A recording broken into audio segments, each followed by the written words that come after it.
me today, three phenom owners. These women are industry leaders and strong advocates for minorities and women. They lead with passion, integrity, and with the focus of creating a great culture and that fosters individuality and excellent customer service. My name is Teresa Palacios Smith, and I'm Chief Diversity, Equity, and Inclusion Officer for Home Services of America, and I am the host of the series and so passionate about it. This actually started about a year ago because I wanted to get together with industry leaders who could share their experiences and motivate us, right, over un cafecito, especially a cup of coffee, which is very common in the Latino culture where I'm from. Specifically, if you're Colombiana like me. So according to Jeff Bezos, a brand for a company is like a reputation for a person. You earn reputation by trying to do the hard things well. There is no question that these women right here, these leaders who are owners of Home Services of America franchises, have learned how to do those hard things well. Join me today. So as I welcome the phenom owners. So with me today is Tanasha Brown. Tanasha is the broker and owner of Intero Real Estate Services located in the Bay Area of California. She was born into the real estate family. Both of her parents, right, Tanasha, were successful realtors. So real estate runs in your blood, which is very unusual in the industry. In fact, Gino Bafari, CEO of Home Services of America and the founder of Intero, the company that she purchased a franchise from, after seeing the dynamo realtor that she was, encouraged her to own her own brokerage. If you know Gino, that tells you a lot. Gino shared with me the following about her. She's an inspiration, a huge asset for the organization, and I'm so proud to work and the work she does in the community and the legacy that she is creating for the Intero brand in the marketplace. As you can all imagine, it was Gina who connected me to Tanasha, and she said, you have to meet her. She's a powerhouse, and I know you will hit it off. As always, Gina was right. But don't tell him that, right? So Chris McNellis is broker owner of Berkshire Hathaway Home Services McNellis Groups in Southern Maryland. She's located in the heart of both farmland and waterfront in the Chesapeake Bay area. And her company focuses on both commercial as well as industrial sales and marketing. In 2020, I'm so proud of this number, Chris. Your company closed in excess of $150 million. And I met Chris several years ago when I was looking for an outstanding representative serve on a panel that we needed from Freddie Mac and Nagarep. And they were conducted in an area, and I connected with Rosalie Warner and Trisha Kobos, who said, you got to use Chris. She is, one word, dynamic. So I couldn't agree with them more. And her execution was flawless. And she is passionate about serving the community as well. Thanks, Chris, for being on the show. Thanks, Teresa. Sandy Wolf. Sandy Wolf is the broker owner, co-owner of Real Living Advantage Real Estate, which is located in Norfolk, which is in Northeast Nebraska, which I've never been to, Sandy. So I want to come see you. Sandy is very involved in her community and serves on the board of directors for the Norfolk Board of Realtors and on the Neighbor Works, along with the Norfolk Public Schools Board of Education, which she proudly wears on her t-shirt today. You can't see it right now, right? She owns the franchise with her daughter, Jade, who is also a top producer within the company.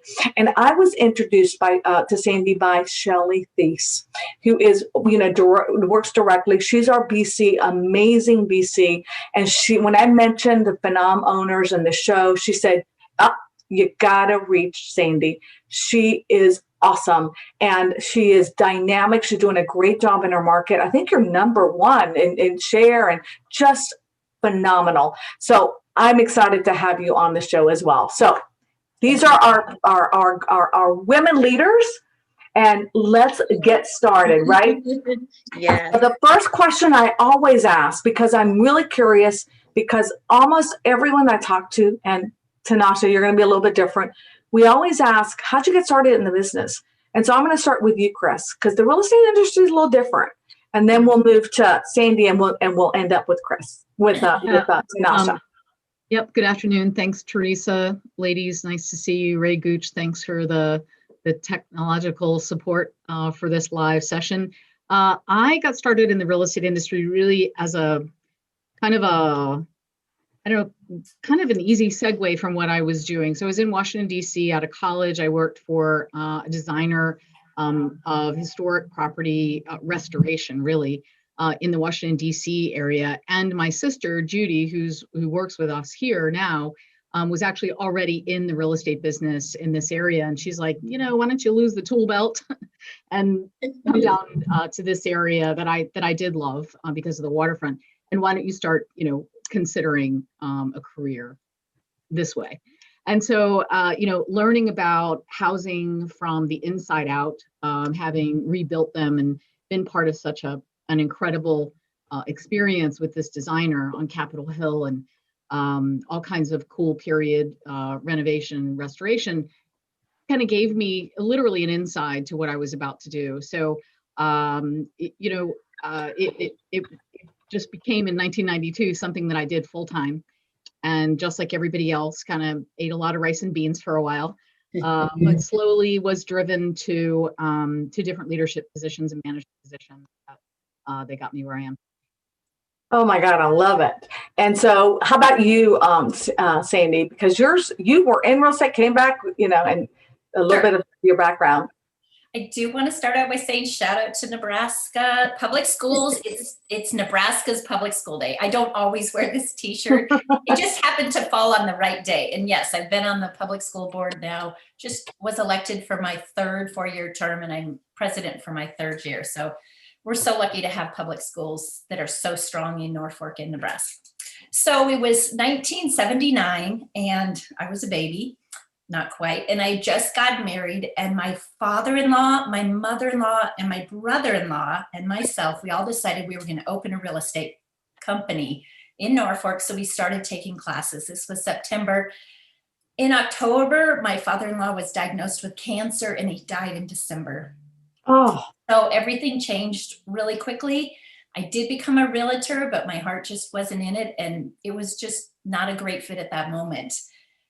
My daughter ended up getting into real estate 5 years ago and just crushing it, doing great. And we were on a walk about 4 years ago, and she said, "Mom, I need your help." And I said, "Anything?" And she said, "Get your broker's license. I want to open a real estate company."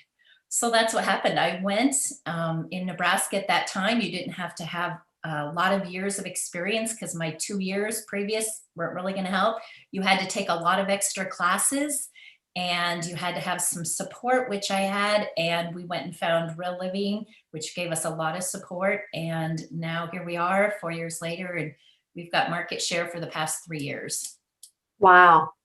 Very impressive. And so it was kind of like the reverse, having a daughter, really embrace and really kind of get you back rolled in. And you've done a great job. So, and I know she's just also really top in her game. And you've got some we're going to talk about some of the people that work with you. And of course, Tinasha, tell us a little bit about yours, because you didn't actually start in real estate, did you? No. And thank you once again. I'm so honored to be here on the panel, and I appreciate this platform. This is great.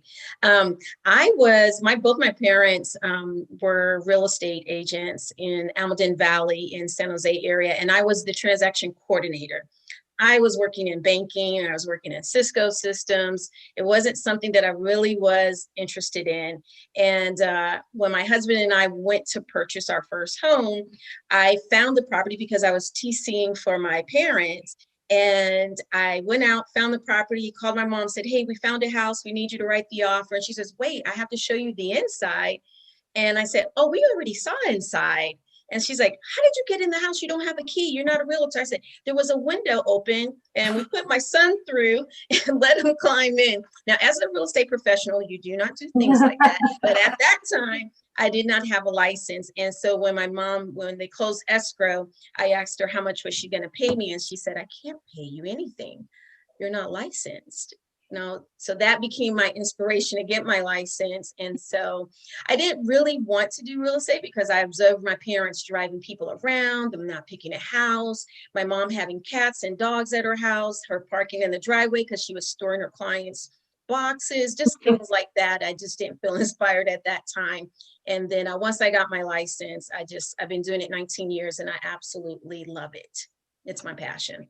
Well, it sounds like your parents were big in the customer service side, because all those, things that you just described are part of, people don't know that this is what we do. Really, we're problem solvers, we're solution strategists, we're consultants, counselors, you name it, because of the fact that real estate is the largest investment that anyone will ever make in their life, and it's the biggest decision. So, with that said, I know this last year was such a challenge for all of us, right? We're looking at 2021. Tell me, what did you learn and what lessons can you move, especially about operating a business during this time? People talk about having an office, and not. What would you recommend looking forward in 2021 that you learned from the past as well? And let me start with you, Sandy. Oh gosh, I don't even know where to start with 2020. It was crazy. I would say probably the biggest thing I learned from it was gratitude. We really learned to be thankful for the little things that we didn't realize were going to change. Little things like walking into your office without a mask on and being able to show homes to people and having open houses. And I really think the strong women that I'm supported by, we all came together and we were a community, as well as Norfolk was a community. And I think you just learn that things can change in a minute, and you need to be positive and continue to look for the best outlook you can find, because there were some pretty hard times. Mm-hmm. Oh, yeah.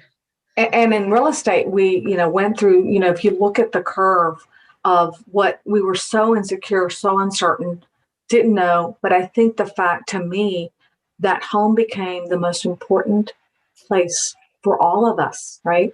That it Right. really changed the perspective of even how we valued and were grateful to have shelter, and to be able to shelter in place. Chris, how about you? Yeah, 100% all of that. What I found was that I was consumed by this need to connect, of course, because we were disconnected, right? And so this culture of care really came over us as a staff, as a group that's supporting these independent contractors. Our agents are so important to us. Without them, we are not here. So it was very important. We immediately began, it was every morning at 9 a.m. for a while, a coffee and content, just to really have connection, some dialogue, whoever wanted to jump in, jump off at any time. Some was constructive, and a lot of it was just making a connection. I also found that I was very proud of us, because we were already to a level where we could immediately connect through the software we deployed our company. So everybody just got more proficient with it and realized it was already there. So we didn't have to go quickly inventing something to allow us to connect. And we were and still have a very hard line on protecting our agents. No one has been in our offices unless they are a member of the staff or an agent. And in that case, of course, we still have requirements of how they are in the office. And so we made sure, I think, to stay on top of things. For the biggest thing was just protecting people from getting sick, right? Was number one, and staying connected and making sure that we were grateful too for everything that didn't happen, maybe. Right. But there's a lot of dynamic in this whole how we do things now, and things that I think the industry was really pushing for in a way, virtual tours and things like that we hadn't really mastered because we didn't need to. So now I think we have this whole new toolbox of ways we can buy and sell property. And so I'm quite comfortable now that we have this blend and this much bigger array of tools. I'm quite comfortable that we're even better at what we do. Wow, great insight. Tanasha, how about you? Well, I am a touchy-feely, hug you kind of person. So it was a big adjustment for me and a good portion of our team. And but like Sandy and Chris both said, number one priority was keeping everyone safe, and then readjusting and really implementing the tools that still help us to continue to do business. And then it was, don't be reactive, but be proactive. And so it was like, what are we going to do? We can't do open houses. How are we going to get clients? And you have to shift, right? And so there were tools that were already being used that you get clients online that, yes, when you meet people in person, it's going to be a little different. So we've all, gained a new Zoom wardrobe, as I like to say, and you learn new techniques. And in addition, we've spent a lot of time in the growth sector while we've been in the COVID shutdown. And the goal is that how we came into COVID, we should definitely come out on the other side a lot stronger, a lot more informed, a lot more knowledge. And that's kind of where we have focused. We do a lot. We were already doing a lot of role playing, but we do more of that on Zoom. We do a lot of listing presentations, and we're just stepping up our technology, kind of like what Chris said. We do virtual tours. We're wearing masks, and I've posted a few videos on social media saying I'm showing a house virtually today, and kind of showing off all of the features, but not only keeping the clients safe, but also keeping the agent safe just as well. And so adjusting, just adjust. Yeah. And we have that capacity in the real estate industry. Really, we just are always, underestimate the potential and the power that we have to really adapt. And, if anything, any lessons teach us in 2008 when we had to pivot, adapt, and to really change the course of how we did real estate. And I don't know if you were in the business then. I was. That's how long I've been in the business, and how I had to reinvent. We all had to reinvent, learn new tools, learn how to do new things. It's part of the way we really operate so beautifully. And I think that's just a testament to, the work that our independent contractors, our agents out there in the field do so well. One of the things 2020 did bring was a light on diversity, equity, and inclusion. Now, I've been diversity, equity, and inclusion for many years with Gina, who hired me. And I'm just so proud to say 5 years ago to come and work for HSF. So he was ahead of the curve. He really always felt that was the number one initiative within our organization. When I was with HSF, Chris Stewart continues with that as well, because I work with that brand at Berkshire Hathaway and Real Living as well. And, tell me about that, because in your marketplace, we all have different pockets. How do we work? What are initiatives that are important to you? And, Sandy, you've got a great story about your marketplace and some of the diversity work that you're doing, and anyone else who wants to pipe in. So, Sandy, I'll throw this one at you. Thanks, Teresa. We kind of laughed that our diversity in the beginning was just trying to get a male agent because we are strong women and we were kind of intimidating. But I love all of my agents, but one of them that just does amazing things. Her name is Justine Knapp, and she's actually the deputy director for the Ponca tribe. So we have a lot of Native Americans in Northeast Nebraska. So she's educated our team on the culture of natives, and she just does a phenomenal job. I mean, their culture was never to own their own home. So through the Ponca tribe, they are doing pre and post education. They're helping them become self-sufficient and purchase homes with down payment assistance. And then they even go beyond and they have a home ownership, home improvement, and they work a lot with a native bank that's up in Sioux Falls, South Dakota. And so she's just been a real light for us and shown us something about natives that we didn't know. And then that there's a whole pocket of people that owning a home was not something that was culturally something they've ever done. So it's been really exciting to see how that has all unfolded. And Sandy, that's a new area for me, because it's not, something, not all of our office are in areas where they have a strong Native American population. And I really learned something with your verbiage of the natives, which is the preferred way to refer to that group. So it's very interesting. And I just commend you for really focusing your efforts on increasing homeownership, because that's really a pretty common denominator among the African American, the Black community, the Hispanic community. It's homeownership. We pride in it, but it's not something we always feel is achievable. And just changing that voice and that movement. Tanasha, how about you? And I know that being that you are a female, you are powerful, you're a Black woman. Tell me how that has, been part of your role in your organization. Yeah, so mine was, let me see, make sure I word all this not perfectly, but at least politically correct. And when I first opened my office, I'm in an area where there were not a lot of people that looked like me. And part of opening that office was to go around and go to different open houses and go to different new home sales and introduce myself, let them know we were opening an office in the area.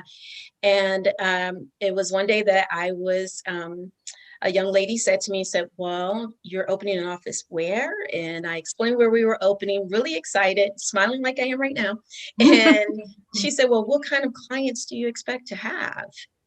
And I said, the same ones that you get, that have money, that want to get pre-approved and that want to purchase a home. I knew what it meant, kind of what was being implied, but just decided not to go that route and, take the high road to that. And so there were some challenges. And then, when you're doing that, you can feel a little bit defeated. And so my best friend, I had his wife go online, and I put her as the manager of the office because I felt like, I had to make some type of an adjustment to have acceptance within the community in which I was opening an office. And so that had quickly transitioned, because one of the things that was more important to me was to create an office with many different faces that represented an entire community. And some of that also expanded upon making sure that my agents understood different cultures. Like, let's understand why they want the front door to face east. Let's understand why the numbers on the front of the house mean something to them. And so we would take different classes online and have different people come in and speak to the office about when you're working in cultural differences and how to be respectful of those. Yeah. Well, I think that's really commendable. And I really encourage all of us, if you haven't taken a course on understanding, I do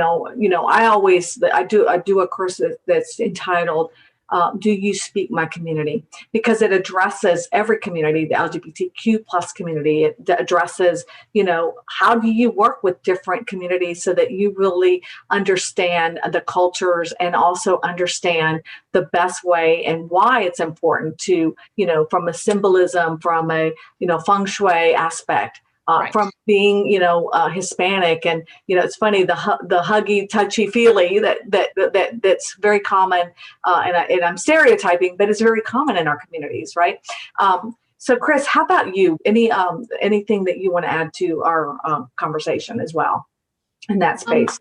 In addition to all of the angles that one could take with this diversity conversation, to be honest with you, I'm more on patrol for exclusion. Like, I don't focus so much on, okay, well, I want to build an office that looks like this or like this or like this. When I am choosing talent for the collection that we have at my company of independent contractors and staff people, I just want to make sure that they are not the type of person who may exclude someone. Right. And speaking about the Berkshire Hathaway Home Services brand, which can, in some people's eyes and through branding, feel like a higher end brand only, I'm always sure to say we serve everyone. We just have the ability to work in the higher price points. That's it. It's not about the people or who we serve. It's just about the properties, right? So I have to be honest with you. I mean, I'm a lesbian. I have a wife. We've been together almost 22 years. Her name is Catherine. We got married a year and a half ago, but I've really never felt like I'm being discriminated against. I know I'm a female in the business as an owner. I know that traditionally there may be male owners, but I don't know, I get along with the guys. I don't really feel like that sort of pressure. I've never felt out of place unless I was purposely put into a situation. And to be honest with you, I may not even have realized it. A little bit of rose color sometimes going on. But I focus on exclusion, not being okay. I love that. I think that's a great quote, just focusing on making sure that, nobody's excluding anyone, which I think is such a beautiful way to look at it. I also think you brought something up, two things that I think we want to continue on with the conversation, because you talked about the selection of your agents. So you're actually selecting agents that really fit your culture, that fit what, the production, the values, the mission, the core of what you want. And each one of you have told me the same strand. You're phenomenal owners. And I think sometimes we get to that point where we recruit, but it's really that selection and coaching that really makes a difference, which Alan Dalton, by the way, who is the CEO of Real Living, is all about. So I'm going to start with you, Sandy, because you've done that as well. And, I think that's an important aspect for those out there to know that that's also something that is something you want to consider. Well, when Jade and I first opened up the office, there were two of us. And so we were very careful about growing our agency. And actually, Justine was the first agent that came with us. And then Jade had a couple of, so Justine had never been in the real estate business either. So now Jade's got the experience and the rest of us are somewhat new. So then Jade looked at which agents out there she really wanted to be part of our team, and she literally picked two strong. They happened to be women, and so we started recruiting those two women, and we brought them both into our team. And and then there was Jody's awesome. That's Cammie and Megan. Jody, actually, she came knocking at our door and said, hey, I heard you're opening a Real Living office. I live in a small town. I would like to join. And it was like, oh, well, we need to talk with you. And because we've been very careful too about building our team where, as you know, sometimes there can be some drama with a lot of women. And we really wanted it to be, I absolutely loved what Chris said about the exclusion. We wanted to make sure that this was a team that we could all get along with. We weren't bringing in that, hot mess that was going to cause a lot of problems, because we were growing we had zero business and we had bought a building. And so we had expenses and we needed to ramp this up. And so we've been very careful. And even now when we have somebody come and approach us, we will talk to the team and say, what do you know about this person? How will they fit into our vision and our mission and the things we want to do? And we've just been very careful about making sure that everybody has the same integrity and the same vision. We really, we're in a small community. We're not out there recruiting, and I'll be honest, other than the couple of men we've lost, we haven't lost anybody. Everybody's been on our team since day one. That's great. And the fact that you are doing creating that culture, you're being distinguished as to who you want to select to really take that message of Real Living out to the community. And how about you, Tanasha? I know that you've also mentioned that as well. Yeah. So for our office, it's more like a family, and definitely hiring those that are knowledgeable or that showing the signs of being good sales agents. But more importantly for me, it is important for them to be ethical and have a great amount of integrity. And when I first opened, and I was, I had never opened an office before. I didn't know what I was doing. I knew how to be a great agent and I knew how to share information and help teach others. I wasn't really sure, like, well, how do I, it's like you get this list, these guys are just taking their tests, call them, interview them. So I think like within the first 7-8 months, I ramped up to like 26 agents. And then it was like, oh my God, then you have some that are selling and some that don't. And then you start to see signs. And so that was the advice given to me, like, just hire and then you can weed them out later. I was like, oh my gosh. So, that was not the right way to do it. And at this point, I am down to 13 agents and very good agents, and that they have the same belief system and the core values that the company represents, the leadership, the integrity, being ethical, and having compassion for people within the community, and really education as well, right? Because we have to help, especially in the African-American community, home ownership is at its very lowest. And so I am part of the National Association of Real Estate Brokers, and our goal is to put 5 million African-American families into home ownership. And so it's been about that type of education. And so, yeah, that's how I got Well, started. that's great. And we are national partners of NARAB. So proud of the organization and the work they do. And they've got several initiatives. So, again, kudos for your involvement. It's at 42% for all of you that don't know the numbers out there. Lowest number, it hasn't changed since the fair housing law was passed. And so that's a big indicator of where we need to move, especially for minorities, women, for Hispanics, it's at 47%. So if you look at those numbers and how can we impact, how can we change, you guys are the foot soldiers that are able to do that, increasing homeownership in those areas.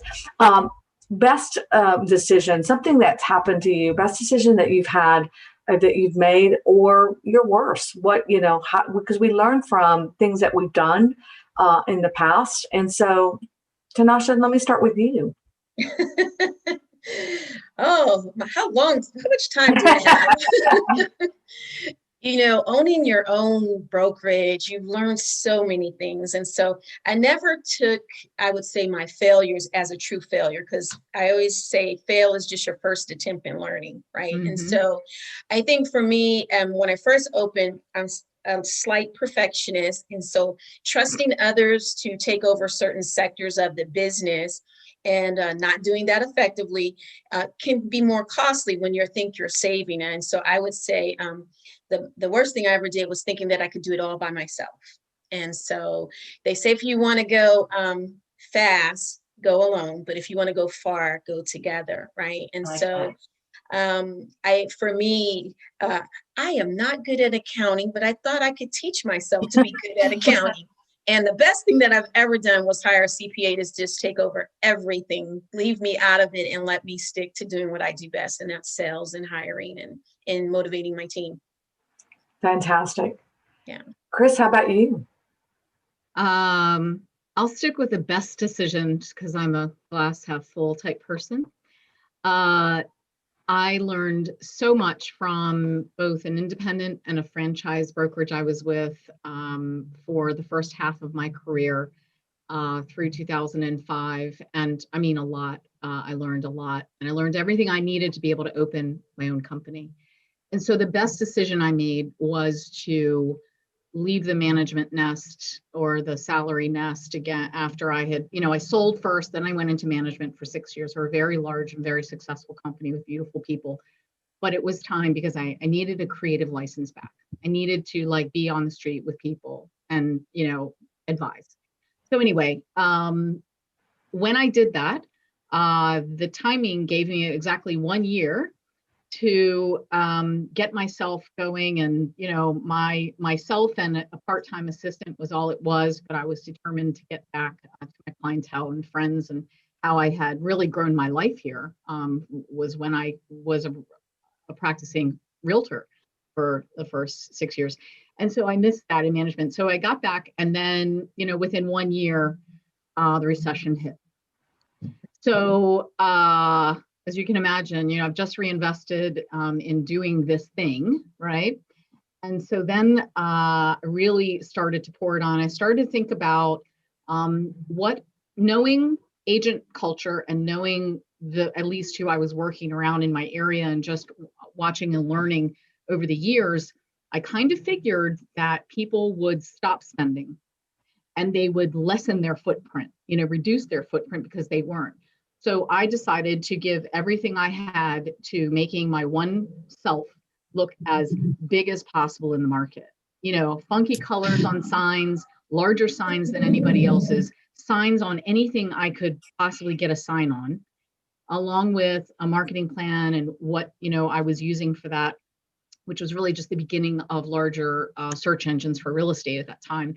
And so I'm really, really proud of my decision to grab it by the tail and swing it wide, right? Because that's what allowed us to grow this company. Eventually, organically, people said, "Hey, Chris, are you looking for somebody to work for?" And I have this wonderful little group of people that started to work with me and do a beautiful job. And then all of a sudden, we had an opportunity in the middle of the recession to kind of upscale our space. Still in now, we got together, we did the renovation along with a fabulous landlord, and everything works out, right, when you stick to your vision. And those were some very scary times, but some very valuable lessons. And so there was a great decision to get back, boots on the ground. And it was a great decision to open my own company.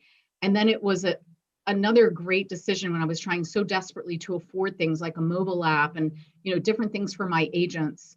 The tools they were needing, quite frankly, when our company got to like 14 agents. And then along comes Frank Perticchizzi in my front door. I wasn't even here. And he was a franchise sales director, and he was here visiting other brokers who had called him into the area. Somebody sent him to lunch at a restaurant past my office, and he stopped in, and that started the love affair with Berkshire Hathaway Home Service. It was like Frank and I say, he was my brother from another mother. It kind of happened that way. And so the alignment for me was immediate. It took me a little time, but not one agent left my company in that brand change. So that was another great decision. I won't go into the things that weren't great decisions because they aren't what make my life. I think that's great. I love that you do a call out to Frank Perticchizzi. And for those who don't know, Frank is one of our really strong sales guys, and he works with franchise division. Right there's Frank, and he helps make that leap. If you are an independent, if you're trying to figure out, hey, do I want to join a brand like Berkshire Hathaway and Terrell, like Real Living Real Estate, they can really help you because they know the numbers and they really can, explain to you the process and guide you through it. We just got to have a great team. Sandy, how about you? I know that, and I'm going to give you my worst decision in a minute too, because I think that's everyone will be surprised, but or not surprised, right? Sandy? I will take a lot off from Chris and Tanisha, and I don't like to dwell in the not great decisions, but our best decision was definitely choosing Real Living as a franchise, because when we started as a scratch agency, we needed to get some things in place that I wouldn't have been able to do with the small amount of experience I had. And Jay didn't have the time because she was still selling, and she had been with 2 agencies previous in her 5 years. She'd started with a franchise, and then she'd gone to somebody who said, "Oh, we don't need to pay those fees. We're going to do it all ourselves." And she really saw the value in having a franchise. And honestly, Real Living had 0 name recognition here, but we have taken that Real Living brand and taken it to the top. And people just say, "Oh, Real Living, Real Living." And they, not only besides all the things they had in place for us, it was the incredible people. Just like you, Teresa, you started, you were one of the first people we met at one of the conventions, and we took all of our agents to the first conference that they had. And Alan Dalton is continually giving us things, and Rusty Willis is doing his own thing and bringing it to all of us. So everybody that we've met through Real Living has just really helped us grow our business to where it is today, and taken so much off of Jade and I that we could do what we needed to do locally. They're giving you the tools and resources so you can actually concentrate on running a business, which I think is great. My worst decision, and I think it's the decision that a lot of people regret, is not buying real estate when you had the chance, right? I've made that worst decision of, I should have bought that. Why didn't I buy that? And there was, several properties here that I wish I would have bought, but I always thought, I don't have the money, or I need to use it for that. So that decision, guys, don't think about it twice. That is really, real estate is just honestly, even when we go through depressions, even when we go through situations, it is really, something that, and Alan Dalton always talks about that. In my experience, that strongly has been the case. So we're wrapping, believe it or not, we're really almost out of time. I do want to know, what are you most proud of? In your career, it could be in the business. What are you most proud of? I'm going to start with you, Tanasha. I would say I'm really just most proud of the fact that I opened an office and that I decided to take the position as a leader, because for my family, it's been an inspiration. Who would have thought this little gal from New York City would ever, be at this point in her life? And so it's allowed me to be a great example to my children as well. Both my boys have served in the military and they've come home, and it makes them feel really proud to see, like, this is what their mom is doing. So I would say that would be my main reason. Yeah. And I know that your parents have to be really proud. They're actually working with you now, right? There. Yeah, my mom ended up, so when I got my license, my mom said, come work with me. And I was like, I don't want to work with you. I'm going to go make my own name. So I've always been the kid that went against the grain. And so, but my mom ended up passing away, but my dad lives in Texas and he's getting his license in Texas. It's like, hey, can't you open a brokerage here? And I was like, no. So my sister's an agent in Virginia. My brother is an agent in Los Angeles area. And my niece is an agent here in the Bay Area. And my son is just finished his courses and he's going to be taking his class. My husband is a real estate agent. And so now everything that my parents had dreamed of as far as having a family of real estate, we're evolving, and here we are. We're all doing it. Beautiful, beautiful. How about you, Chris? There's so many things, right? But I'm proud of myself for listening to people who gave sage advice along the way and actually implementing, and it may not have been right away, but you have those certain voices behind you through life. Mm-hmm. So I'm proud that I have listened as much as possible. And then I'm also proud of the people that are my work family, as well as my real family. Right. But I'm proud to be associated with these people who enrich my life.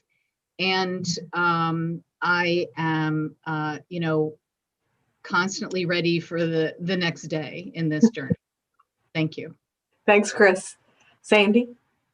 I too am proud of the business we have grown and the team that we have put together. They're like a family.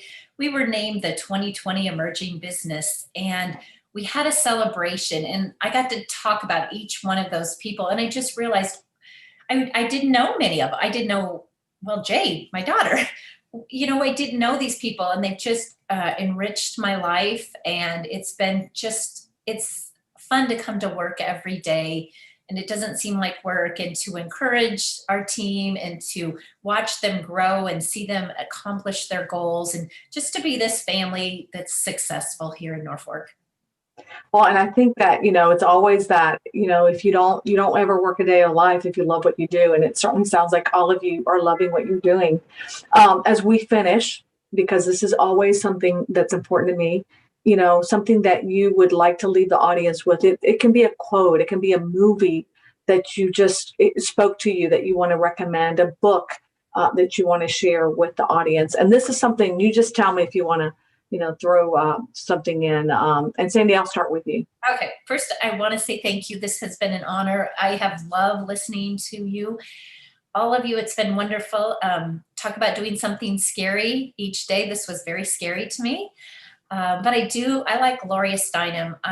One of her quotes I think is so strong. It says, without leaps of imagination or dreaming, we lose the excitement of possibilities. Dreaming, after all, is a form of planning. Oh, wow. That's wonderful. I love that. Mm-hmm. Anyone else? I will share that one of my favorite books, hang on, let's see. This is by far one of my favorite books. I don't know if you can see that, The Seven Levels of Communication. I've never been a shy person, and this book, I bought this book for every agent on my team because I think the business really is about communicating. And also kind of what Chris said, the best agent is the one that asks the most questions and listens for the answers and not listens just to respond. And so that book, The Seven Levels of Communication, was a huge help. I love that book. So I encourage anyone out there to read it with whatever kind of business that you're in. Thank you. Thank you. Thank you. That's awesome. Chris, any last minute? Sure. Impactful documentary movie recently called My Octopus Teacher. Wow. And a favorite quote, I just used this, I do a Tuesday call for my company, and I just reminded the agents, people will forget what you say and they will forget what you do, but they will never forget how you make them feel. And that's so beautiful. I love it. Maya Angelou is one of my favorite poets, and just an extraordinary woman. Chris, thank you so much. Tell me the name of the movie again, the documentary. My Octopus Teacher. My Octopus Teacher. Fantastic. We'll write that in the comments so people know to be able to pull it. Well, first of all, thank you so much. It's been such a pleasure to spend the time with each of you today.